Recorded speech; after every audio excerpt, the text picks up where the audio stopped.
Aubrey, meron ba kayong mga karanasan na nagtodo effort kayo sa class activity? Ay, oo. Lider-lideran ako nung estudyante ako. Sure. Ikaw? Ako naman meron din, pero talagang tempered lang. Huwag masyado exciting.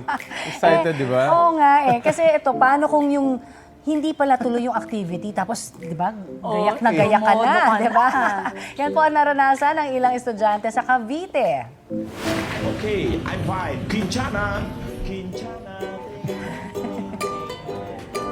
Todo costume at full makeup ng mga grade 12 student na yan sa isang school sa barangay Ibaba sa Silang. Pero hindi pala matutuloy yung pinaghanda nilang portrayal activity sa kanilang Filipino subject. Tila swak nga ang audio nitong I'm okay, I'm fine. Kenchana, ting, ning, ning, ning. Ayon sa uploader na si Jasmine, bida-bida raw talaga siya tuwing may mga pa-activity sa kanilang school. Kaya naman, mala-avatar siya sa kanyang blue face paint. Pero ang ending, ang avatar niya, naging sadness, yung sa Inside Out. Oo, hindi naman nasayang pala yung effort ni Jasmine.